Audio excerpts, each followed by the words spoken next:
Voilà. Donc, nous commençons cette petite conférence. D'abord, je vais vous parler un petit peu de l'UIAD en tant que co-organisateur de cette conférence, la philosophie du bouddhisme, une vie heureuse. Je me permets donc de vous présenter l'Université Inter-Âge du Dauphiné. L'Université Inter-Âge du Dauphiné a été créée en 1977. Nous allons fêter les 40 ans donc, en 2017 et ce sera une grande fête. Nous avons actuellement 6 000 adhérents, 52 enseignants salariés, 150 enseignants bénévoles. Et c'est la complémentarité de ces deux types d'enseignement qui nous permet une très grande diversité des matières enseignées.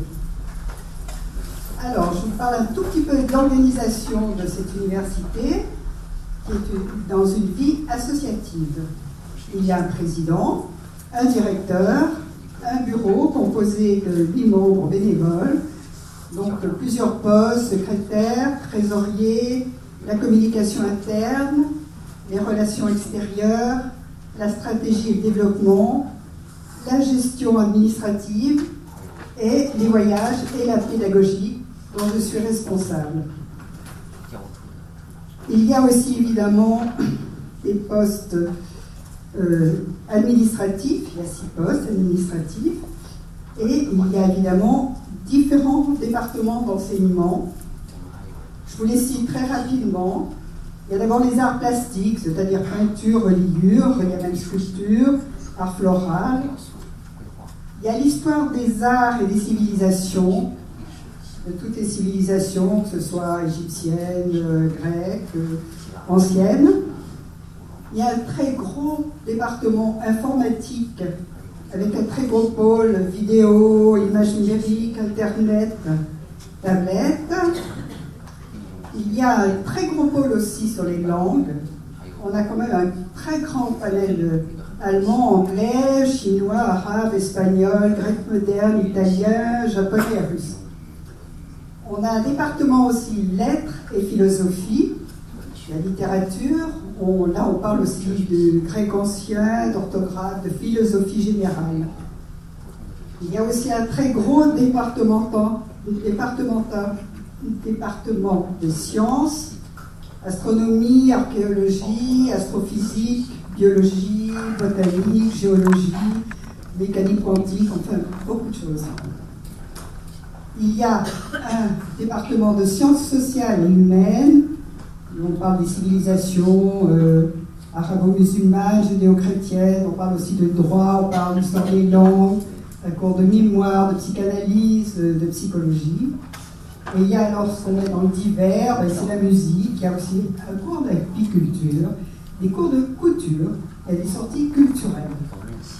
En tout, on a à peu près 480 cours à l'université. Voilà. Donc c'est la présentation de notre université, mais là maintenant, je veux dire que nous avons le grand honneur d'avoir la présence ce soir de Khenpo Sodarje Rinpoche. Il est né en 1962 à Kham, au Tibet. En 1985, il est ordonné moine à l'Institut Larangar, la plus grande université bouddhiste au monde actuellement. Elle est située dans la province chinoise de Sichuan. Il a pu y suivre l'enseignement et être formé par Kwanchen Jigma Panchot Rinpoche, un des plus éminents maîtres bouddhistes à cette époque. Après des études approfondies des cours de traités philosophiques du bouddhisme tibétain traditionnel, il a aussi étudié le corpus complet des enseignements des transmissions tantriques du bouddhisme tibétain. Il était alors en charge de l'institut où il est devenu un des professeurs principaux. Pendant la durée de vie de Jigma Khyentse Rinpoche, il était son chef traducteur en chinois et chargé d'enseignement aux disciples chinois.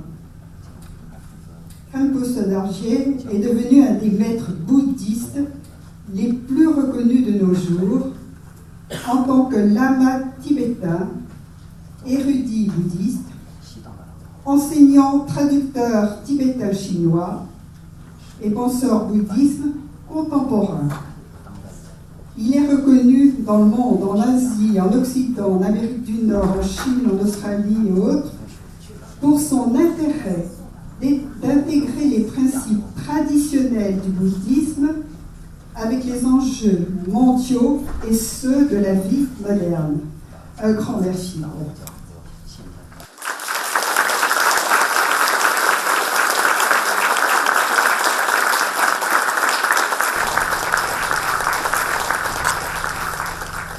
Je vous laisse la passe.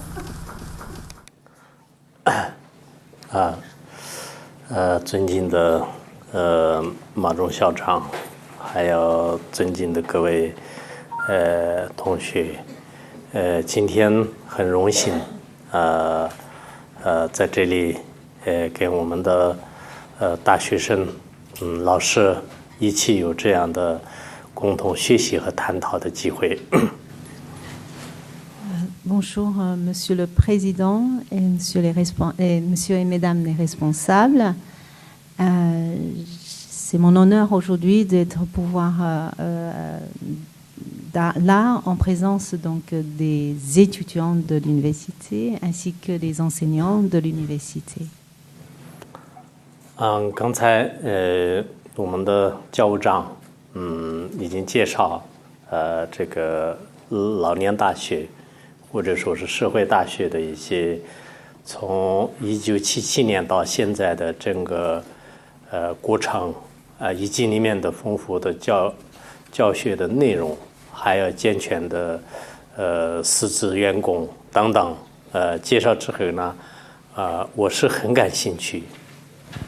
Tout à l'heure, donc, Madame la responsable de la pédagogie, donc Madame Sulpice, a fait une présentation très intéressante de l'UAD avec ses organisations et notamment des cours en fait dispensés avec une telle diversité de matières.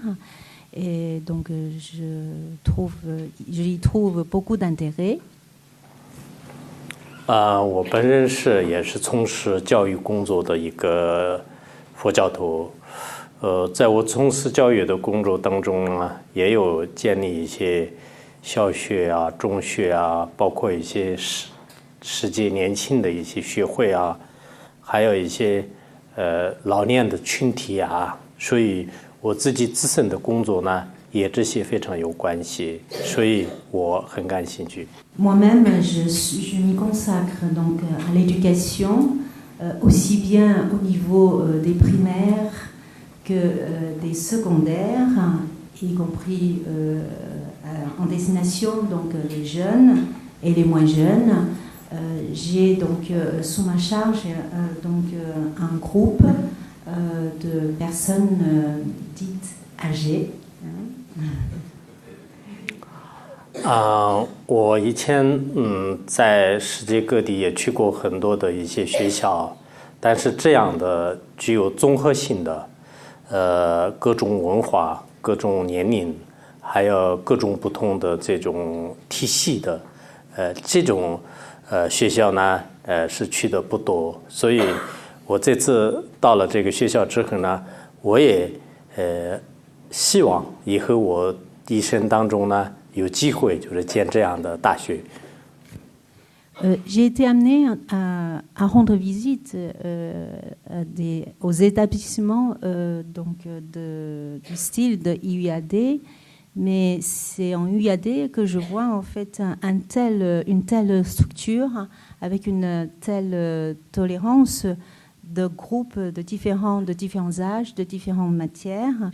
Et donc, par la suite, cela me donne l'inspiration. Par la suite, un jour, si c'est possible, je créerai un établissement donc similaire à UAD.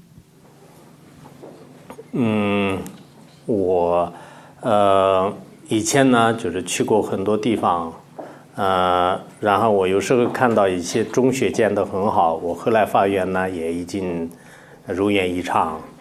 以前有些建的校区也很好的，我后来也发愿也如愿以偿。还有这样的这种，包括一些就科技技术性的学校啊，我也在做。所以我想，这样非常对社会有意义，对我们每个人的生命有意义的这种学校呢，应该说像我们像这个一些亚洲的很多地方呢，就是比较罕见，但我觉得确实也社会很需要这样的。Dans mon parcours précédent, j'ai pu découvrir en fait de très bons établissements scolaires, des lycées, des primaires, et y compris aussi certains campus. Et à ces occasions-là, donc j'ai fait vœu en fait de pouvoir fonder des structures similaires, et mes vœux ont été donc exaucés. Aujourd'hui, je trouve qu'un établissement pédagogique avec des matières comme sciences, des matières comme technologie, tel qui a été donc indiqué tout à l'heure par Madame Sulpice, permettent justement à avoir une certaine contribution à la société et à l'ensemble de l'humanité. Donc je trouve que c'est vraiment très très intéressant, et donc j'aimerais bien par la suite en fonder un. 佛教里面讲，人有生老病死，不管是东方人还是西方人，人一定会是要经历过，他来到这个世界的降生的这种过程，还有中间呢。就是会有一些年龄不断的增长，就是最后有衰老的这个阶段。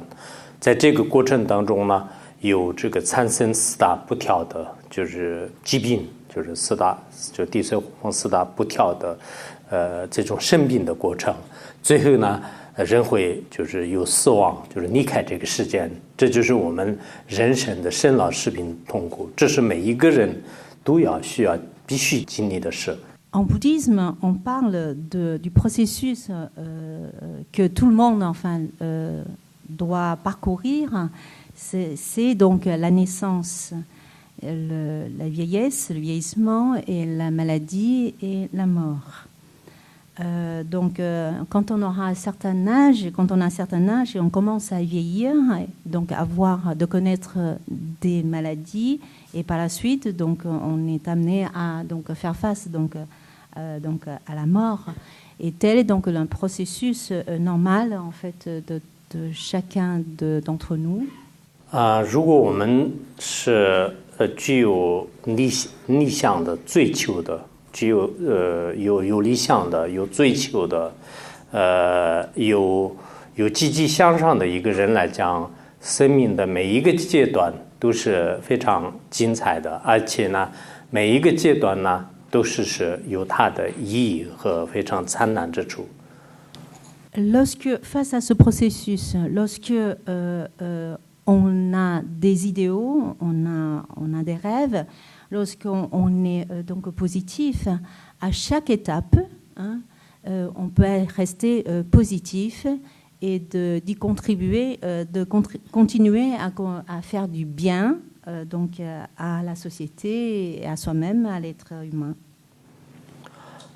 其实只要我们看待生命，那么你是在童年的时候，童年的阶段呢也是很美好的，在青春的阶段呢，它也是很美好的，最后到老年的时候呢，也是很美好的。每一个这种生命的阶段呢，都是有意义的。La vie est belle en fait à tous les étapes, aussi bien au regard, aux yeux donc d'un enfant, aussi bien aux yeux d'un jeune, et raison de plus aux yeux d'une personne âgée. 只不过有些地方呢，我以前去一些美国和有些城市，他们呢好像觉得有个别地方认为这个人老了以后呢，好像心里面有一些寂寞啊，就是比较孤独感啊，或者说是对社会就是感觉到一种被抛弃的这种老年人自己也是有这样的个别地方有这样的感觉。J'ai pu constater quand j'étais à l'étranger, par exemple aux États-Unis ou ailleurs, j'ai pu constater que les personnes âgées, en fait, ressentent une certaine solitude, se voient en fait abandonnées donc par la société. 但是这种想法呢，跟我们的东方文化，包括我们西藏的一些传统呢，完全都是不相同的。像我们西藏的一些人呢，觉得自己也在脸上这个发现皱纹呐，或者说我们那里呢，每个人的头发是原来是黑的，后来就白的，不知道你们这边是什么，我也分不清楚。但是脸上有皱纹啊，头发变白啊，就这个时候呢，自己很自豪的说：“你看我现在老了。”就是很多西藏人呢，他感觉就是自己已经出现衰老，是一种很光荣、很自豪的这种感觉。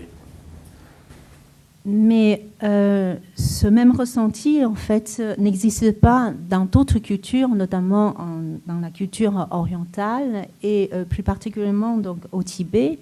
Par exemple, chez nous, les personnes, dès lors qu'ils constatent qu'elles ont des rides ou leurs cheveux donc, prendre de couleur, donc, eh bien, ils sont très fiers en fait de ces symptômes de vieillesse et ils sont fiers de montrer donc leurs rides et leurs cheveux blancs à leur entourage. 可能每个地方的文化不同，在我们西藏而言呢，觉得是，比如说一家人的他的父母啊、爷爷奶奶啊，就是这些人呢，觉得是家里的这个像如意宝一样呢，就因为人老了以后，他有一个非常丰富的阅历，还有很多抉择能力的这种智慧，还有他有这种光文博学的这种知识，所以一般来讲，我们这个老年人的话呢，就是对整个社会、对个人的家庭来讲，就是它是非常珍贵的。Différent donc, par rapport à une culture occidentale, au Tibet, les parents, les grands-parents, une fois donc, qu'ils aient pris donc, de l'âge, sont considérés comme des trésors, en fait.